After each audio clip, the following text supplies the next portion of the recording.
Ho passato 5 ore sabato a chiedermi se farlo o non farlo, ma dato che me l'avete chiesto in parecchi sotto l'ultimo post GP e dato che sono ansiato perché sono chiuso in casa ammalato a fare nulla, almeno il primo round della Superbike con tutto quello che è successo, le novità del campionato, mi sembrava giusto farlo. Quindi iscriviti al canale premendo il tastino qui sotto che è facilissimo e gratis e let's go!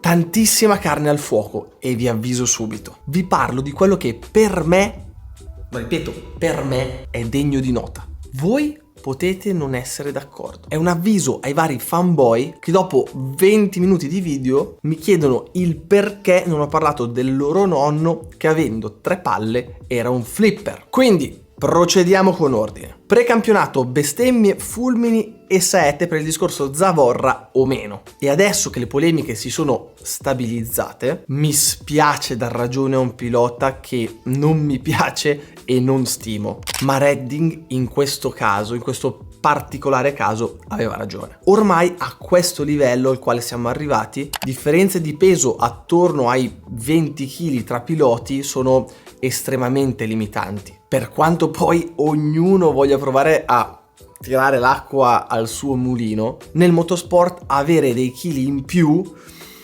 non è mai stato un vantaggio. Se volete un riferimento in termini di tempo, che penso sia molto curioso, dobbiamo passare alle 4 ruote, dove è stato calcolato dagli ingegneri F1 che passando dalle monoposto 2021 a quelle 2022 a effetto suolo, con un incremento del peso di 43 kg a causa del nuovo regolamento, si perdevano, sentite bene, 1.5 secondi al giro in una pista lunga come Silverstone. E qui non stiamo parlando di pareri, di opinioni, stiamo parlando di dati. Carta stampata, niente di io sono piccolo quindi dico che è meglio non avere la zavorra, oppure sono grande quindi sì, mettetevi la zavorra. Da qui non si scappa. Tornando al discorso che stavamo facendo, parliamo di auto con 1000 cavalli. Sulle moto ovviamente è tutto diverso, ma di sicuro una influenza c'è. Quindi limitare situazioni di differenza di peso dai 15 kg in su, dal mio punto di vista, può avere un senso. E da quello che abbiamo visto pronti via in Australia non ha fatto altro che giovare allo spettacolo, perché a parte Honda che è un cancello su 2 ruote, tutti gli altri si sono trovati molto più vicini e in bagarre, nonostante le grosse differenze tra le moto. So già cosa state per scrivere.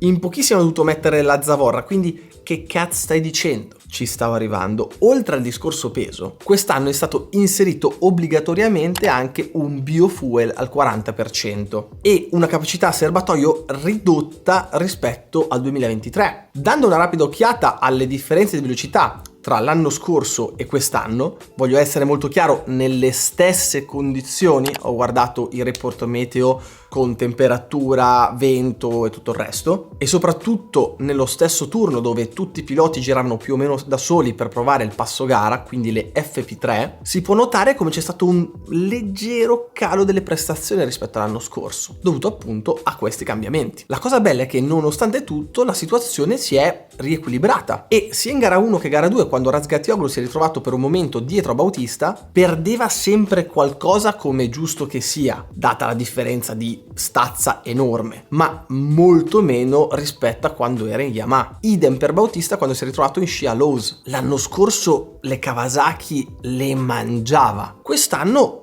tutto nella norma, andava un pochino più veloce. Entrando nel vivo con le gare, se da una parte abbiamo i rookie scatenati Bulega e Iannone, dei quali parleremo dopo, dall'altra abbiamo la caduta dei giganti, che fino all'anno scorso erano i mattatori, Bautista e Ria. Se per Alvaro è stata solo una battuta di arresto, come si è visto poi dalle gare successive, in casa Yamaha si respira un'aria pesantissima. Dal mio punto di vista, Ria dopo 9 anni di Kawasaki ha leggermente sottostimato il doversi riadattare a una moto che deve essere guidata praticamente all'opposto di come era abituato, anche perché il mezzo c'è, è indiscutibile. Locatelli è arrivato a podio e tutti gli altri compagni di marca gli sono stati davanti, e il Loca senza la caduta nell'ultima gara si sarebbe ritrovato primo o quasi in campionato. Un gran bel problema, perché cambiare gli automatismi a 20 anni è una cosa, farlo passati i 36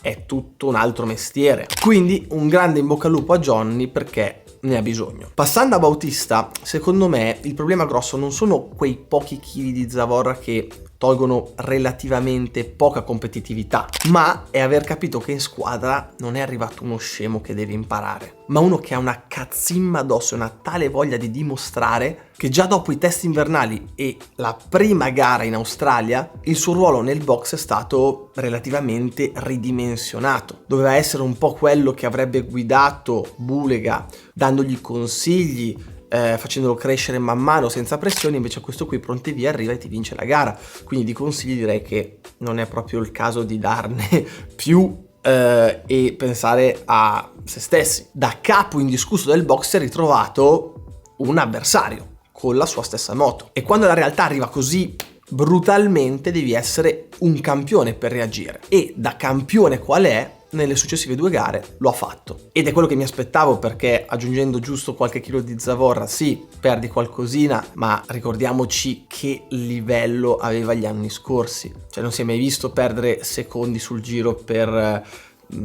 queste robine qua, insomma. Però come abbiamo visto si è tutto più riequilibrato. La storia di Bulega la sappiamo, cosa è successo negli anni passati, Moto2 e via dicendo, completamente perso. Adesso si è ritrovato, ma bisognerà capire se riuscirà a reggere la pressione di poter essere un contendente al titolo, perché come diciamo sempre non basta solo girare la manetta del gas. Adesso passiamo all'altro rookie che ha fatto la differenza, un po' più attempato, il buon Andrea Iannone. Si può dire di tutto su di lui: che ha gestito male la situazione della squalifica. Se non l'avete visto, guardate il video di The Talking Helmet, perché spiega tutto nei minimi dettagli ed è un capolavoro quel video. Che è uno sbruffone, che pensa troppo all'apparenza, tutto quello che volete, ma non si può negare che sia un fottuto manico. 4 anni fuori dalle gare, arriva in mezzo a gente che non va piano e la combina grossa, con un gran team privato come GoEleven a supporto. E lo devo ammettere, mi sbagliavo su di lui, perché quando veniva ad allenarsi nei turni del CIV durante la squalifica ero molto curioso di vedere se la velocità era rimasta lì,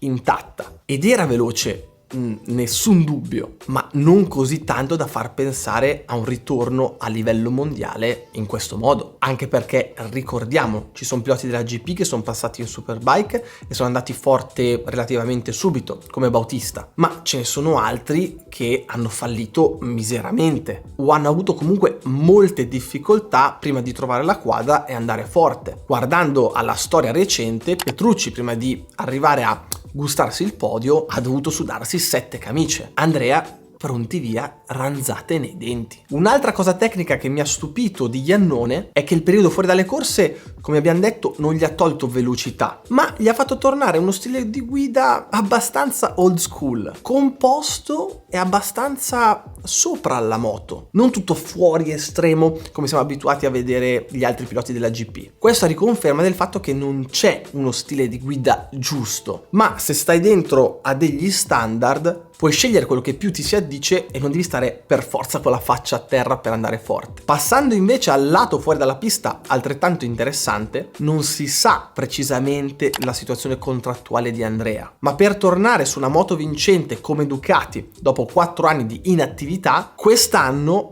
ha investito su se stesso. 1 anno di contratto portando sponsor in dote per coprire parte dei costi della stagione, perché nessuno investe milioni su di te con tutti i dubbi che c'erano prima dell'inizio della stagione, anche se ti chiami Iannone. La cosa sicura, come ha detto anche Temporali durante le gare, è che gli è bastato un round per far squillare molto forte il cellulare del suo manager per la stagione già 2025. Passando a un altro protagonista sfortunato, direi Razgatlioglu. Solito talento per lui, soliti problemi per BMW. Fortissima sul giro secco, ma appena mettono un attimino di giri insieme si scioglie come neve al sole, nonostante abbia in sella uno dei talenti più forti della Superbike. Rimando i più grandi allarmismi alle prossime gare, perché comunque questo tipo di tracciato è veramente atipico e acuisce molto i punti deboli di BMW. Infatti i suoi compagni di marca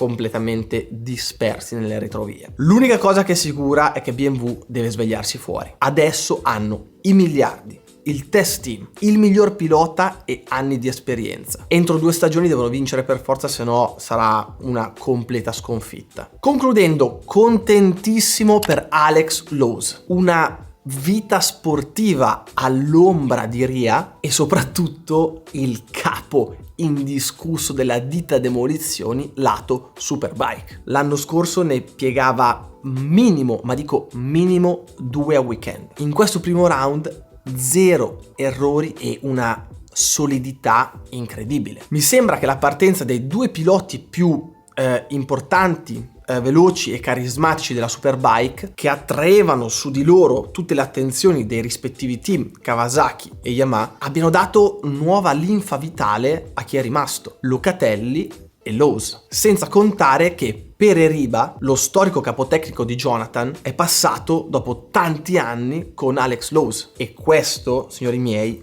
vuol dire tanto e lo avete visto anche questo weekend con i risultati che, nonostante sia una delle piste preferite di Alex, non si era mai visto una roba del genere, non era mai partito così forte. Per quanto si dica che la moto è uno sport individuale, vi posso assicurare e certificare che non lo è. Puoi essere anche Gesù Cristo, ma senza gli uomini giusti nel posto giusto non riuscirai mai a esprimere tutto il tuo potenziale di pilota. E quando si lotta sui decimi di secondo, capite bene che è fondamentale. Bene, questo post GP Superbike è finito, spero vi sia piaciuto, mi raccomando supportate, fatemi capire se vi è piaciuto o non vi è piaciuto, così magari per le prossime capiremo.